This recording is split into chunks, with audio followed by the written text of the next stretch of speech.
I can do 5 sets of 50 push-ups if I really tried. There's not a lot of 30-year-olds that can do 5 sets of 50 push-ups. I feel pretty damn good.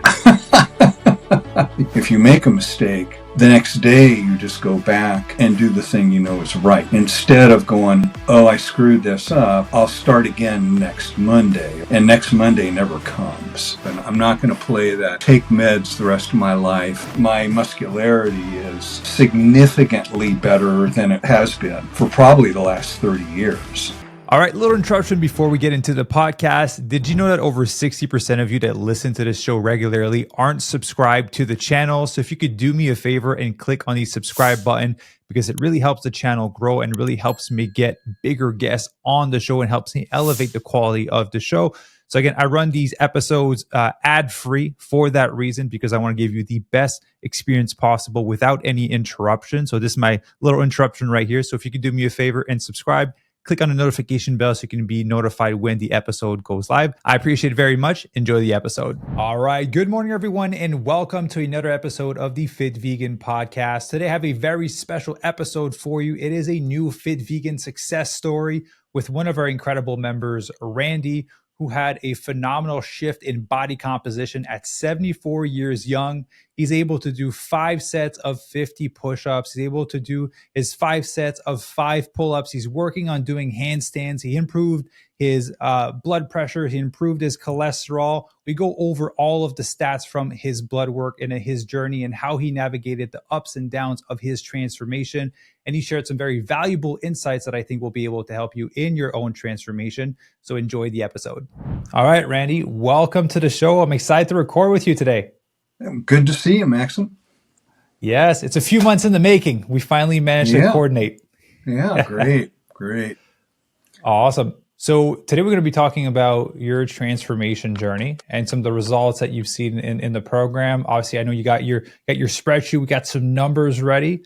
But before we get into the nitty-gritty of the numbers and what you've seen and diving into your story, do you mind kind of sharing a little bit with people, who is Randy and where were you before you decided to take on this journey? Okay.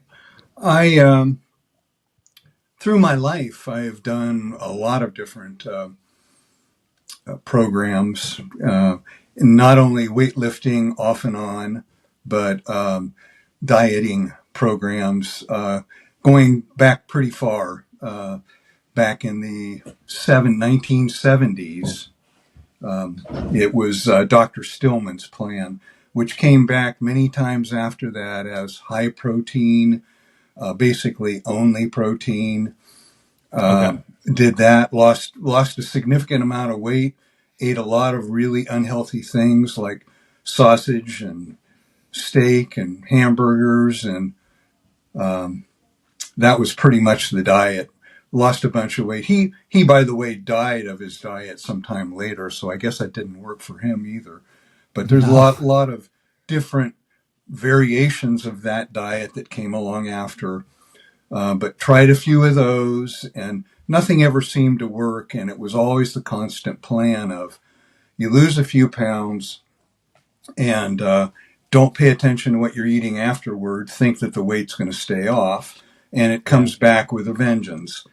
So I fluctuated between, my low when I was on the Stillman diet, for example, was down about 158 pounds. Now my high went up, not too long after that, to 212. So that's a pretty significant difference. And since then, I've been going in between 190 and 205 pretty regularly, up and down and up and down. And so I started realizing that wasn't working, and seeing some information that pointed to the fact that I need to not only exercise, which I wasn't doing consistently anyway, but really pay attention to my diet. And then it was, I became vegetarian in 2020, and then started looking at veganism and how that might work. and stopped drinking alcohol entirely in 21, realizing that wasn't doing me any good. Yeah. And then became vegan pretty much the beginning of last year, 2023. Yeah. And I'm still not 100%, but pretty darn close. Yeah. Trying to clean up instead of being an unhealthy vegan, being a Whole Foods vegan, and getting better and better at that. But uh, been exercising very consistently now, which makes me feel really good that I finally got into the thing of exercising all the time. I've done it off and on throughout my life, but now this time it's been pretty consistent for the last couple of years. So Yeah. that's and feeling good. So kind of in the middle of all that, I started the doctor for my annual physicals would say, hey, your blood sugar's high. Hey, your HDL, your LDL, your glucose, hemoglobin, triglycerides, all those things, cholesterol, of course, are not looking too good. And I'm like, oh, okay. Then the next thing came along. Oh, I had a doctor previous to that who said, oh, they're not great, but the ratios are good, so you're okay. So in the back of my mind, I kept thinking, oh, I'm okay. I'm okay. It kept Yeah. getting worse. And then my doctor says, oh, you have high blood pressure. Or look, you're into the low range of high blood pressure. And so then I started getting really serious and looking at what I could do from there. And he's like, well, you need to take statins. And, the typical thing that anybody that I think over the age of a lot of people over the age of 55 start Yeah. hearing these things from their doctor. Need blood pressure meds? Oh, we're just going to give you a low dose and start taking statins. Yeah, we need to get that cholesterol down. And so I started doing more research and I'm like, no, this isn't going to happen. I'm not going to play that take meds the rest of my life until they get higher and higher and probably not being good for me, maybe even dying from certain combinations. So I decided it was Yeah. time to really get serious and started looking around. And I can't remember how I found Fit Vegan, but I know a lot of people that I've chatted with have said that there were other places they went first that were similar, and I didn't even know that. I just somehow I came to Fit Vegan and was like, oh yeah, this looks like a good idea. So Yeah. here I am. Uh, yeah. Well, it's beautiful. I'm excited to dive into the numbers. But also I just want for the people to know as well, right? You are 74 years young. You're in great Yeah, shape. You got a good physique, right? It's like, yeah, when in the 1970s I changed to this diet, just so people have some context. You're in great shape, and yeah, there are vegan coaches out there, but they're not whole food plant based. That was the thing right. that was missing, right? And I was like, you shouldn't have to use those fake sausages and fake chicken to be quote unquote be healthy and lose weight. And so I'm happy you came to us and that we're eating whole foods. So I'm still working on that, but I'm getting there. I'm yeah, yeah. I don't know. work in I don't progress. eat them all the time, but I still eat some of that fake meat. But I'm getting to substituting soy products more often, and yeah, Yeah. And I think that's a realistic journey for some people, right? Some people are not ready to gun ho jump in, be 100% whole food plant based from the start. To me, it's better than eating meat, right? It is a piece of transition. And if you can eat 70% whole food plant based, that's better than eating 60% whole food plant based, right? And so no, you're seeing those benefits as you progress. yeah. It's actually been the last boy 5 years or so. Um, I've been kind of amazed how easy the transition has been, but sometimes transitions for me are pretty easy. Like when I stopped smoking, I just stopped. So I Yeah. guess maybe that works for me. But yeah, it's for me. It's more of the I'm so used, like you said, for 74 years of eating meat that it's like I often feel like that needs to be an integral part of my meal. So I'll get the fake meats Yeah. to make my mind think that that's what's going on. And I'm getting more and more to where, I really don't care whether I have that or not. So, Yeah. Yeah, and it's just a journey. Eventually, you just realize that it's not necessary, but it's definitely a lot of hey, that's years of conditioning of this is what a plate looks like, right? There right, should be right. a quote unquote piece of meat in there, and it's for sometimes it takes time to kind of like let go of that because you see some of the meals that we give you in the recipes, they're not centered around like a meat like object, and so it's just like a bunch of different things put together, and it doesn't look like a traditional Canadian or American plate. Oh, yeah. I ate Yeah. meat and potatoes pretty much my entire life, Yeah. um, you know. And I learned how to cook, cooked at an early age, still cooking today. And, I can cook anything, meat and potatoes, but, then it started getting into the new stuff, which has also been kind of fun, actually, Yeah. learning a lot of new recipes.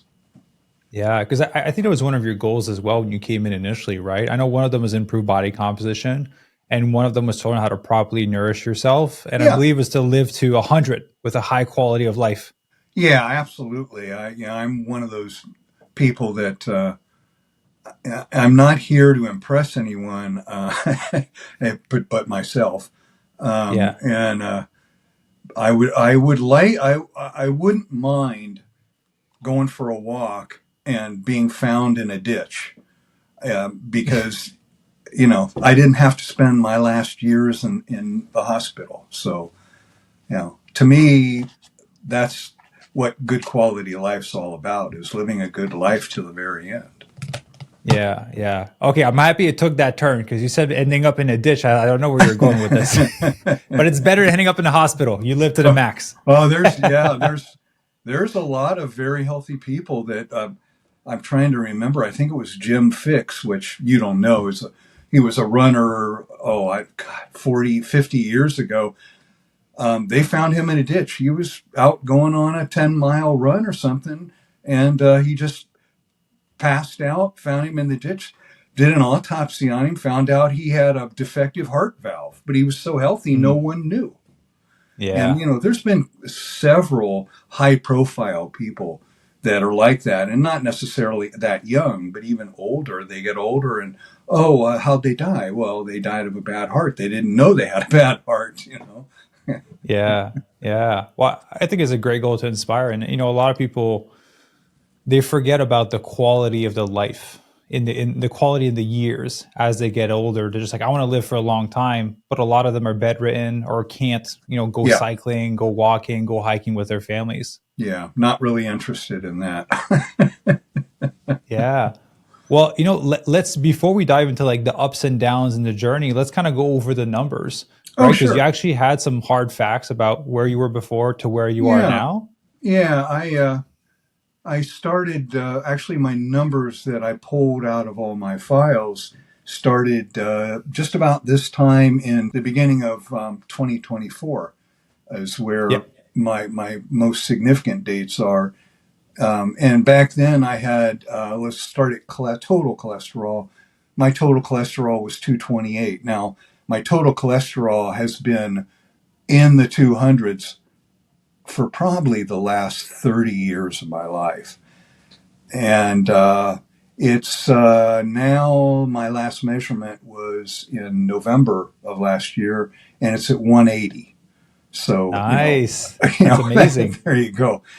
Triglycerides 101 to 61. Beautiful. HDL 59. It stayed pretty similar, 57, which is reasonable. My LDL, I'm still working on. It's down to about 107. Needs to be about 100, I guess. Yeah. Glucose went from 97 to 93. Uh, Hemoglobin, 1AC, A1C, 8.3 to 5.7, which is right where it needs to be or lower. Yeah. Weight went from 203 to I'm right around 181, 182. Yeah, 20 pounds. Beautiful.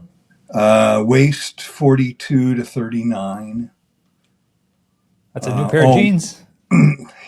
yeah.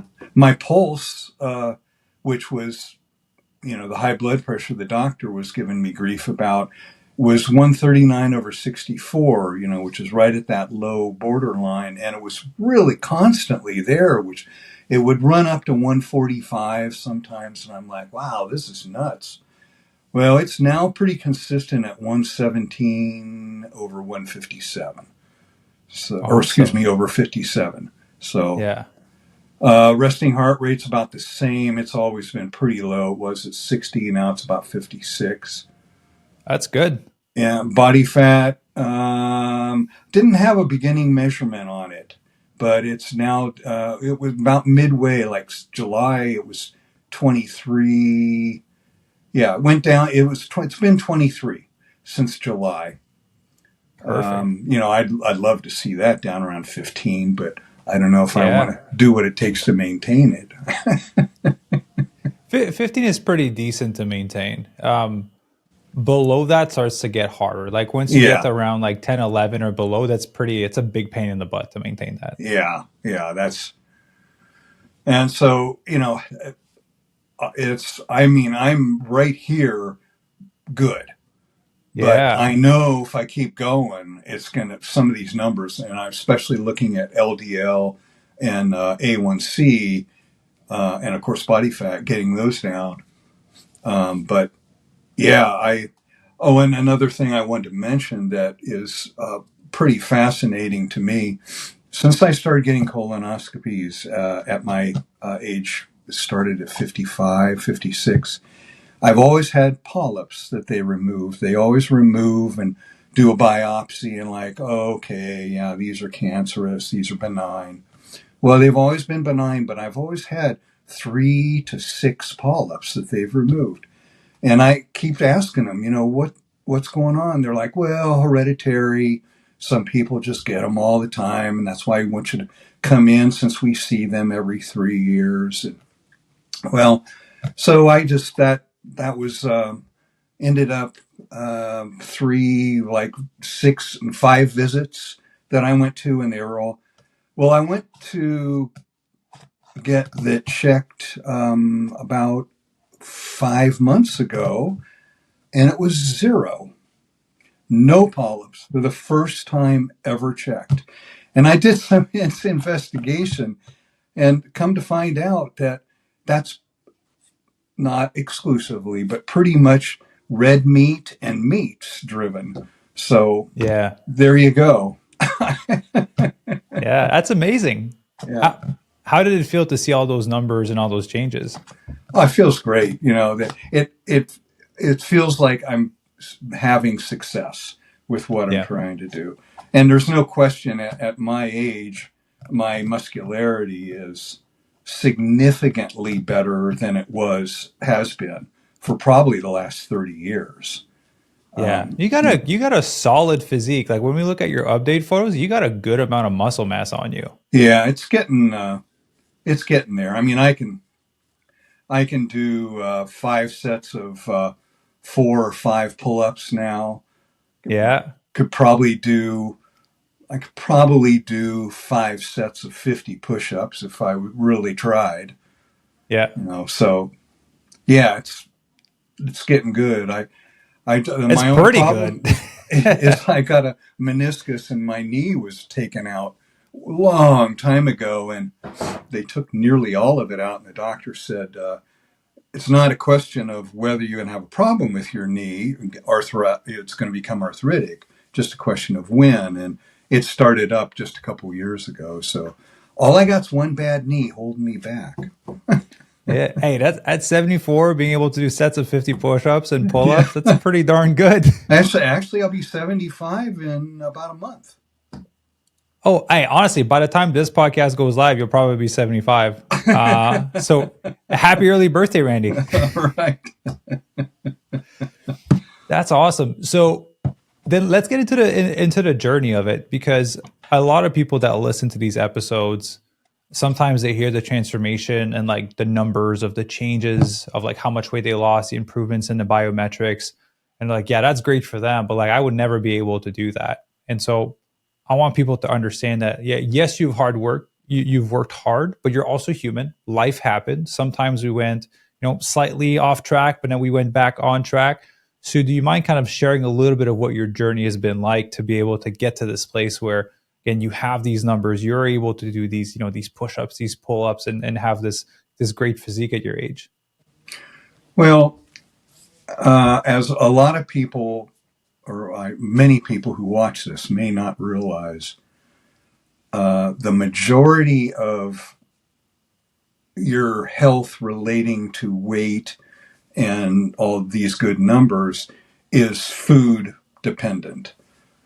Yeah. The exercise is wonderful, and it does have an effect on these numbers, but food is the primary thing. And it took me a little while to get that through my head. And then I started realizing, okay, and you did a little bit of reading to back that up. Yeah. And, and they're like, yep, that's it. Your muscle mass is really good for being able to consume more calories and, some real lightweight things like that. But what you eat is the primary driver. So, Yeah. going to the gym for me was easy. I just put it on my calendar. And even though I don't have a job to go to every day, I've just got a million things around the house that I do constantly. It's an appointment for me, and I don't miss my appointment. So that was easy. And then after you see success, it becomes easier and easier to go Yeah. and slowly increase your weights and feel really good about what you're doing. Weight wise and food wise, yeah, it's a little bit longer of a journey, but it's the same thing. You can, after a while, you can tell, because every once in a while I'll deviate and eat a lot of something that's not on the diet. And it's not like I feel sick. It's just, I can tell it's not good. Yeah. And so I keep that at an extreme minimum.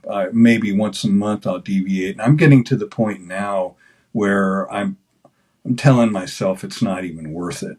It you know, Yeah. it, so that's all been not easy, but predictable, and there's a path to follow. And Yeah. like you mentioned, I think one of the things that helps me the most, that you get that I've gotten a lot of feedback from on Fit Vegan, is the fact that if you make a mistake, the next day you just go back and do the thing is right. Instead of going, oh, I screwed this up, I'll start again next Monday or whatever, and Yeah. that is exactly what I used to do. And next Monday never comes. So, yeah, the Yeah. idea that, okay, I screwed up. This is what I did. This is probably why I did it. We'll see if we can avoid that next time and go right back on track. And, a lot of the support on the website and stuff has helped me realize that. Yeah. I think it's like a perfect realistic illustration of the path to eventually having everything click and align inside of you of like, oh, every time I eat these things, I don't feel that great after. And then you decide to stop for a bit. And then maybe the next month you do it again. And after a few times of doing that, he's like, why? I just keep doing the same thing. And I feel like shit every time after. I should probably do something different at this point. But hey, it's been the same for me for a lot of lessons. Sometimes you have to do it 4 or 5 times. Sometimes you have to do it for 6 months to Sure. eventually be like, is it worth it at this Yeah. point? No? Okay. Well, then again, it's not about perfection. Maybe it'll happen every 2 months at that point. You kind of forget the lesson sometimes, right? And you Yeah. just kind of have to be reminded once in a while. Well, yeah, and I think if you have a serious goal that you want to reach, it becomes more and more obvious to you that doing this is not working. You need to do this. Yeah. And especially when the goal is tied to wanting to feel good, right? Yeah, It's one of those things to lose weight, but losing weight is so that we feel better within our bodies and feel better every day. So if you drink or eat something and it makes you feel terrible the next day, it's potentially not the sensation that you want. Yeah. I feel for my age, I feel pretty damn good. There's not a lot of there's not a lot of fit. I was going to put it this way: in this day and age, the way the world is going, there's not a lot of 30-year-olds that can do 5 sets of 50 push-ups and do 4 sets of 5 pull-ups, Yeah. right? So you're more than double their age and you're crushing it. So it's phenomenal. Yeah, actually, that's been one of my goals here. Lately, I'm sort of deviating and going back to some other exercises, but been working on increasing my pull-up Yeah. number, and I want to start working on handstands, different levels of handstand, being able to push through a handstand from stability instead of just up against the wall. Yeah. So basically no support. Right. Question for you. Have you ever been able to do that before? And if so, how long ago was it? Oh, in my 20s, I used to Okay. do very short handstands. Yeah, Yeah, that's and gonna be impressive. 20s and 30s headstands. Yeah, Okay. and which actually is an interesting little story. I was at my youngest daughter's house and playing with her daughters, my grandchildren, two of my grandchildren, and they they were doing some cartwheels and stuff. And I said, "Here, let me show you. I can do a headstand." I hadn't done one in a million years. And I went to do it. This was like 2 years ago, 3 years ago. Went to do it and I couldn't do it. And I'm Yeah. like, wow, I lost a lot of strength to be able to push up from a frog down Yeah. in the ground up. I couldn't do it. I'm like, wow. That in the back of my mind, that was one of those things that was like, you know what? You need to start going to the gym again. Yeah. So was it one of those instances where you're like, I used to be able to do it, therefore I can still do it, and then reality kind of Well, kicked in? kinda, yeah, Yeah. kinda. Although, I knew it would be harder, but Yeah. it was like impossible. I'm like, Yeah. whoa, this is wild. Yeah. Yeah. Yeah. Oh, that's funny. That's awesome. Yeah, I feel like a lot of people have that, as they're getting older. They're like, oh yeah, I can still do that, and they Yeah. pull a hamstring or something. Well, thank goodness I didn't do that, but yeah. Yeah. Um, so I love for you to walk me through whenever you did have these moments where you went off track. What was the process inside your head that allowed you to get back on track and not beat yourself up, not wait till the next Monday, not continue to indulge for a few days after? Because I feel that I think I've said it enough on podcasts that people understand that like you will slip up. It is a part of the journey. It's never going to be perfect. But then that muscle of, okay, I went off track. Now I need to get back on track. That's a muscle that people don't really train often. So how do you navigate these scenarios now? Well, it's primarily kind of a reward type thing in my head, but it's not really a reward. Like I'll just go and I'm like, you know what? I'm hungry. I'm going to grab, and then there's and it's my fault. I don't have a lot of pre-made stuff that I can grab. A bowl of rice, etc. Yeah. So I'll grab the other. And unfortunately, because we have a teenager in the house, there's still a lot of crap around. So Yeah. I've gotten to where the crap I ignore, but some of the other stuff I gotta hide. And if it's sitting out, I'll probably grab it. So I Yeah. try to hide everything, but when I go off track, it's actually pretty easy because I always think after doing it or the next day, well, that was interesting. Was it worth it? Not really. And in my own head, lots of times I'll think back on what was the taste of this? Yeah. Was it really that great? And you know what? Every time I do that, every time I'm like, no, it really wasn't. It wasn't that rewarding. It was, and it's that always makes me think.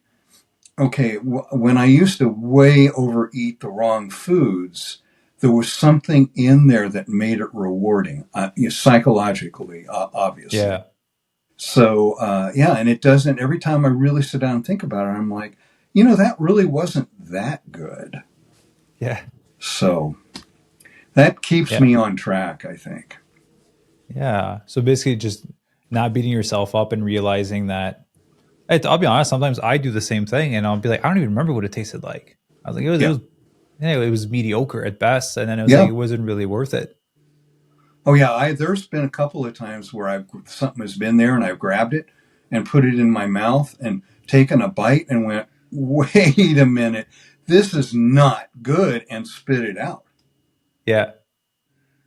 Because not That's the only did I ultimate. know I wasn't supposed to have it, but my first bite was like, whoa, this is not what I remember, and it's not worth it.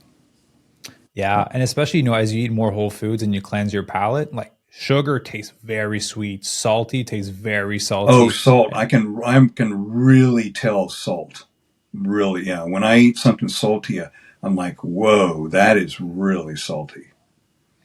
Yeah, I had a dinner one point with my mother in law and some other people, and they're used to eating more salty type foods, kind of like Western diet. And I took a bite out of some of the food, and I had to spit it out. I was like, "This tastes like." Um, it's not a vegan analogy, but when I was young, we used to go hunting. We had the salt block for the deers. Yeah. It just felt like I just took a bite out of a salt block. That's I was like, "That is so nasty. You can't even taste the Well, noodles or the veggies or anything." hopefully you didn't spit that out in front of your mother-in-law.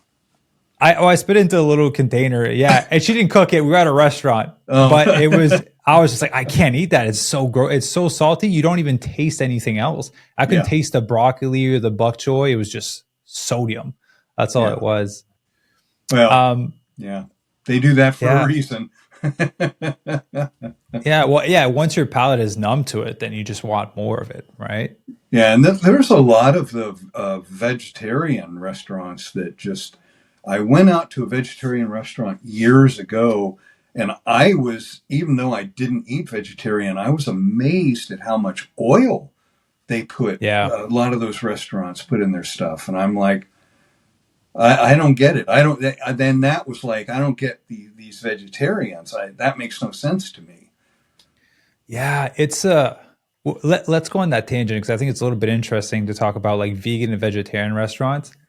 It is people like us that want healthy food that's not drenched in salt and sugar and oil. We're so few that there's not enough to like make a market out of it for restaurants to survive. So they trying to appeal to like the comfort food to Hmm. non to meat eaters basically so they can come there and kind of try it out and have a good experience for themselves.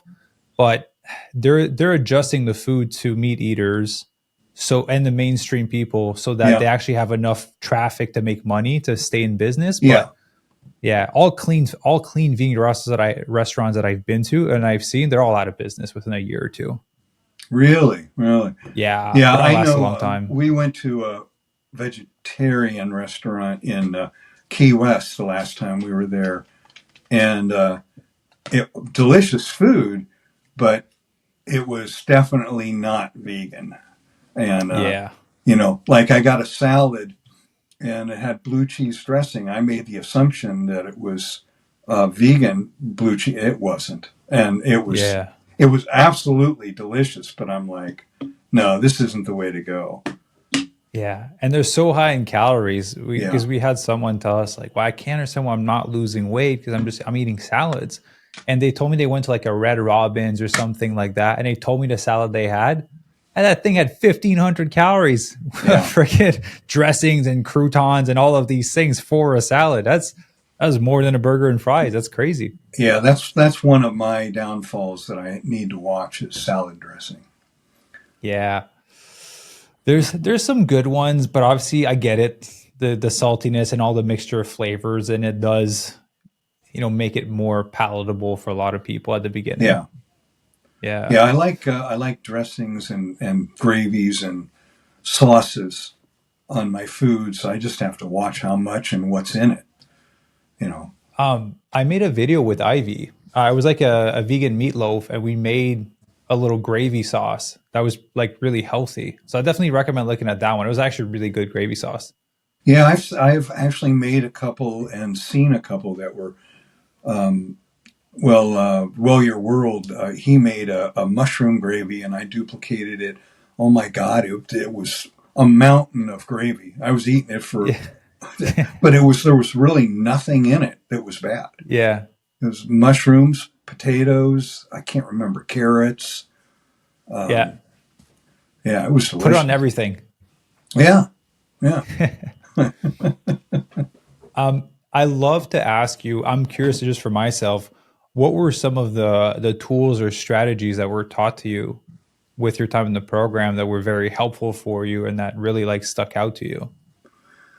Well, I think the biggest one was to not worry about going off your plan, and when you do it, that to come right back the next day, figure out what you did wrong, why you did it, even, and come back.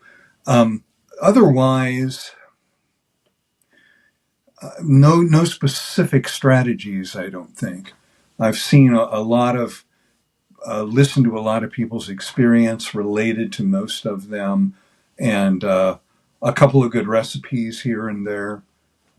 But yeah, I don't think there's been a lot of. That's been my primary focus, is to not beat myself up Yeah. and to go right back on track.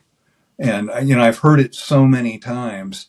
And there's a lot of your videos that I think I told you one time I really appreciate.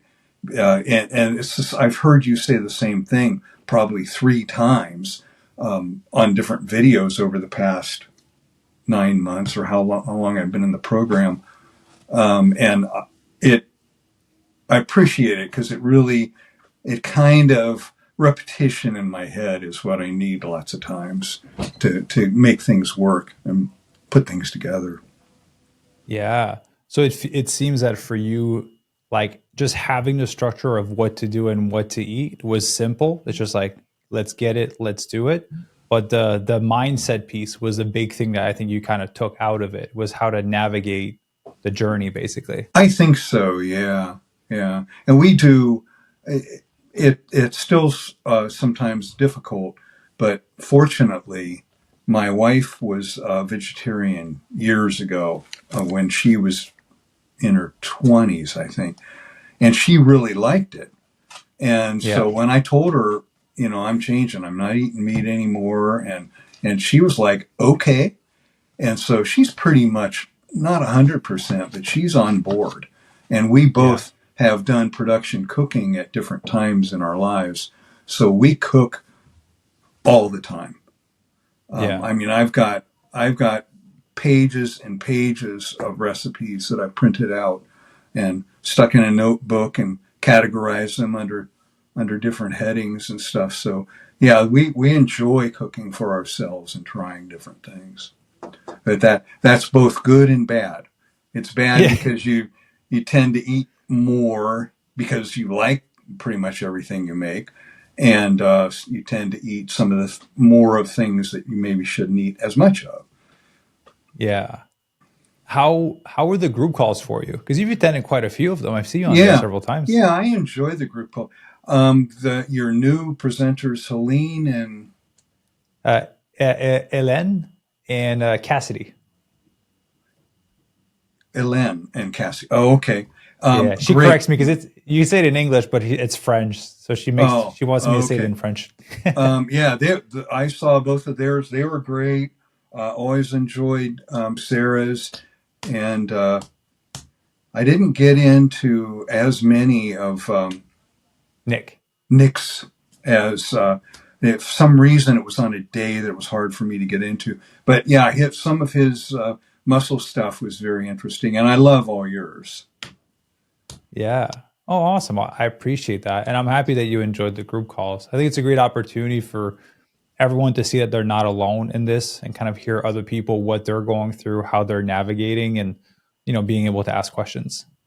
Yeah, it's interesting. Sometimes I think specifically on Sarah's calls that she would have a topic, and I think at least one, maybe two calls, she'd said, "Well, before we get on topic, does anybody have any questions?"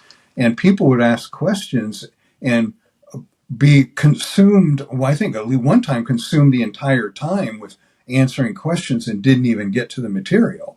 So Yeah. yeah, it's a good support method. Yeah. And there's always more group calls, right? We got like what, 4 a week now? So there's always an Yeah, opportunity to 4 a prep. week. Yeah. Yeah. I'm curious, was there any unexpected, cool things that changed for you or that you noticed outside of like the physical and kind of the numbers or Um, other wins? Yeah. Do you have to go not shopping for clothes? that. No, no, that's pretty interesting. This shirt's a perfect example. When I got this shirt, I looked at it and it said large, and I'm Yeah. like, okay, that's a large, huh? And I put it on, and I'm like, this is not any large that I've worn. And now it's tight, but it fits. Yeah. Yeah. So I'm like, okay, yeah, Put on some muscle. yeah. But Yeah. That's yeah, awesome. usually around the house, I'm wearing sweats and old shirts. It doesn't really make that much difference. But yeah, it's nice to not have what looks like a beer belly. Yeah. It's nice when the shirt is tight in the right places. Yeah, yeah, Yeah. And the trick to hide a belly is obviously to decrease it, but the more you grow your chest, the less it shows in a t-shirt too. A yeah, little hack there. yeah. I've got probably another 20, and it'll be a little straighter on the front there. There you go. And we'll grow the chest at the same time. Yeah. That one Oh, will I'm move even sure. faster. Yeah. Yeah. Although Well, I don't well, know, it's probably all that muscle's probably underneath the fat that's on there. So I don't know. If fat goes away, the chest isn't going to get any bigger. but we'll get you to sets of 50 of 100 push-ups instead of 50. Yeah, no, I don't see that happening. But if I start getting into those handstands, that'll definitely increase. That would be I think that would be a very cool accomplishment, right? Especially regarding of like how long it's been since you've done them. That would be very impressive. Um, Perfect. So I'd love to ask you for pieces of advice for people that are at the beginning of their transformation journey or that are just starting it, right? Whether they're in the program with us or whether they're taking it on by themselves. Like these podcast interviews, I enjoy recording them because I love connecting, with you and with everyone. But also I think it's an opportunity for people that are at the beginning of their journey and that struggle to just get over that hump because a lot of people they say to have a lot of people have a lot of starting power but they don't have a lot of staying power, right? They start like, yes, it's New Year's, I'm gonna lose some weight, and then a month or two into it they're like, I'm busy, I missed my workout, I already messed up my meal plan, there's no point in doing this anymore. So what are pieces of advice that you could pass on to them that were very helpful for your own journey? Well, for me, I had to have a clear reason in the beginning. Not, oh yeah, I want to lose some weight. There has to be a clear reason that I can reflect on, which I had. And the other thing of not fearing failure and coming right back to the plan that I've now brought up 3 times, that was really important to me.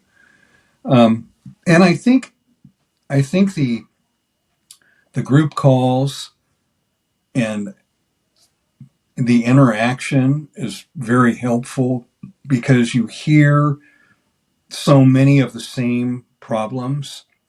And the nice thing for me is I don't ask a lot of questions, but when I ask a question, it's it's really important to me. It's something that is a piece of the puzzle that's missing, and that's a perfect outlet for that. Because a lot of those kinds of questions are difficult to find the answers to. I mean, you can Google it, but you're probably not going to get exactly the answer you want. Where Yeah. when you're in a group call, you're going to get the answer you want, and then other people usually will say, well, yeah, and this is how it happened for me, kind of thing. That's very helpful. I and it's sort of the whole thing of you're not doing it on your own. There are Yeah. people that are just in the same place you're in, and their support. Now, I recognize this very clearly, but it's still true that kind of environment is really beneficial for women, not so much for men. And who knows why, but a lot of men, I don't know if it's because they don't want to ask for help or they think they They're got it more quiet, all typically. figured out, whatever. But a lot of men don't see the benefit of that, and I might be more quiet and stuff, but it's important for me as well. And I think I've learned to figure things out that way. Yeah. No, I do notice that on the calls. You'll listen, you'll stay quiet, and then you'll ask one question, and then you'll get your thing, and then you'll be good to go. Now, some people, I think a lot of people have a hard time asking for help or just asking a question which would by default show that they don't have it all together or have all the answers. And that's sometimes a hard position that it makes people uncomfortable. It feels vulnerable ultimately to like ask a question like, hey, I actually don't have all this figured out. But all the people that, first of all, no one has it all figured out, but the people that have it figured out in that specific area of life only got there through asking questions ultimately, right? Because everyone has to learn to move forward. Yeah, absolutely. Yeah. Awesome. Well, Randy, as a last question for you for the interview, any words of wisdom that you'd like to share about, fitness, nutrition, transformation, or just life in general? Well, I would say don't give up. I've done that too many times in my life, and it didn't benefit me in any way. Where I thought, this is too much trouble, or all this trouble is not worth it, or I'm getting older, who cares? None of those things are self-serving, and none of them make any real good sense, because it is important how healthy you are as you get older. And no, you don't need to do 50 push-ups. You just need to get some muscle on and feel better about yourself. And you keep doing that and you'll get the idea soon enough. But yeah, don't give up. You got the idea. It's important to you. Figure out your why, and the rest will come. Just pay attention. Beautiful words to end on. Well, Randy, I want to say I appreciate you for taking the time to record with me today. I'm excited for the people that get to listen to this episode. I know they get some value from it. So for the people listening, if you have questions for Randy, feel free to ask them in the comment section below if you're on YouTube, because I know Randy's in there as well watching the videos, and I'll be able to answer some questions as well. And thank you, Randy, and everyone. We'll see you guys in the next episode. Thank you, Maxim.